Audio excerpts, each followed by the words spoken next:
Can cha tao trồng bao mì sẽ đờ. Nu nó cũng giờ các tộc hệ so cỡ cầu gì cho bé đùa.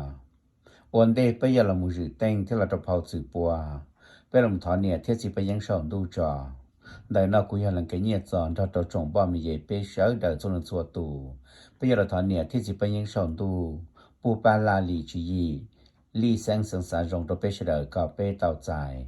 Thế có bé một bằng sự cỡ tàu tụ một cô chú kỳ nó.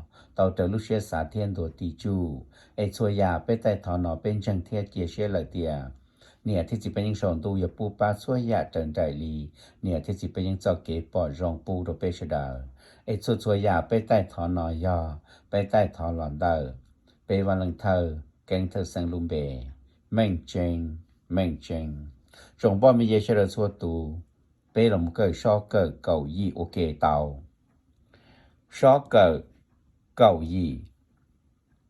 Xa lưu xua đờ phía co phong rõ đua xử lý đã nọ. Có so có mỏ có go có đó có cho có cho có to. Yêu phong là đờ phía co xử lý nọ. Có sao so có màu mò có gầu go có đau đó có chào cho có giàu giò có đau to. So cờ cầu gì xa lưu xua đờ phía co phong rõ đua xử lý đã nọ.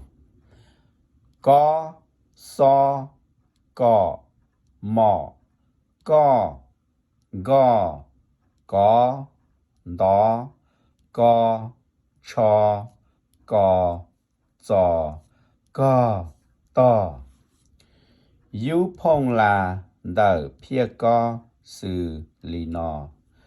Có sao so có màu mò có gầu go có đau đó có chào cho có giàu giò có tàu to. So cờ cầu gì xa lưu xua đờ phía co phong trò đua xử lý đã nọ. Có so có mò có go có đó có cho có giò có to. Yêu phong là đờ phía co xử lý nọ. Có sao so có màu mò có gầu go có tàu tó có chào cho có giàu giò có tàu to.